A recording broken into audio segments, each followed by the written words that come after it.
திமுக MLA கருணாநிதியின் மகன் மற்றும் மருமகளுக்கு பிப்ரவரி 9ஆம் தேதி வரை நீதிமன்ற காவல் வழங்கப்பட்டுள்ளது.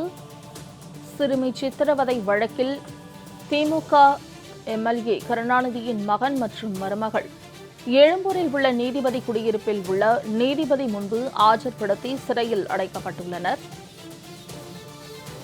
கூடுதல் தகவல்களை செய்தியாளர் முரளி வழங்க கேட்கலாம். முரளி, இது குறித்த விவரங்களை பதிவு செய்யலாம்.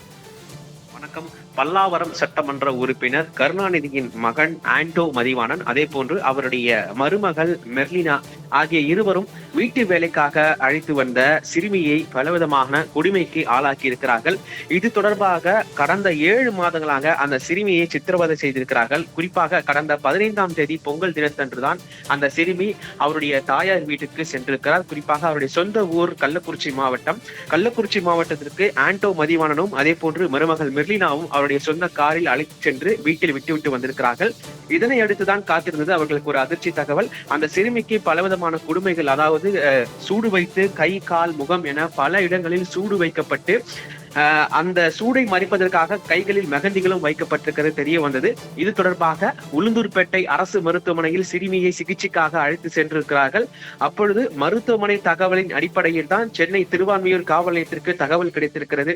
இந்த தகவலின் அடிப்படையில் அனைத்து மகளிர் காவல் நிலையத்திலிருந்து சிறுமியை நேரடியாக சென்று அவரிடம் பல்வேறு விதமான வாக்குமூலம் பெற்றிருக்கிறார்கள். அந்த வாக்குமூலத்தின் அடிப்படையில் ஆண்டோ மதிவாணன் மற்றும் மெர்லினா ஆகிய இருவர் மீதும் 5 பிரிவின் கீழ் வழக்குகள் பதிவு செய்யப்பட்டிருந்தது. அதாவது வன்கொடுமை உள்ளிட்ட 5 பிரிவின் கீழ் வழக்குகள் பதிவு செய்யப்பட்டிருந்தது.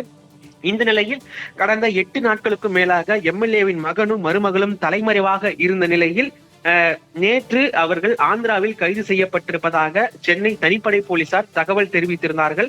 இந்த தகவலின் அடிப்படையில் அங்கிருந்து அவர்களை நேரடியாக சென்னை இன்று காலை எழும்பூர் நீதிமன்றத்தில் ஆஜர்படுத்தி இருக்கிறார்கள்.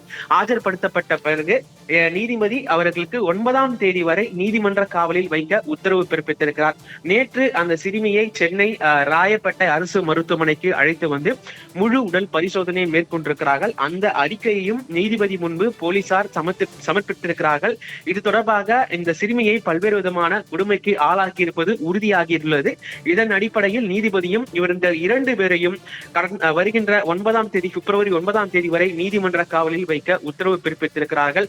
இந்த நிலையில் மேலும் இவர்கள் ஏற்கனவே முன்ஜாமீன் கோரி மனுவும் வழங்கப்பட்டிருந்தது. அந்த மனுவும் தள்ளுபடி செய்யப்பட்டிருக்கிறது. தற்பொழுது அவர்களை எழும்பூர் நீதிமன்றத்திலிருந்து புழல் சிறைக்கு அழைத்து செல்லும் தற்போது இந்த காட்சி தான் பதிவாகி இருக்கிறது. மேலும் இது போன்ற சிறுமியை ஆளாக்கிய இந்த நபர்களை கடுமையான ஒரு சட்டத்தில் பதிய வேண்டும் எனவும் சிறுமி தரப்பிலிருந்து பல்வேறு விதமான கோரிக்கைகளும் வைக்கப்பட்டிருக்கிறது. மோனிஷா, முரளி, தகவல்களுக்கு நன்றி.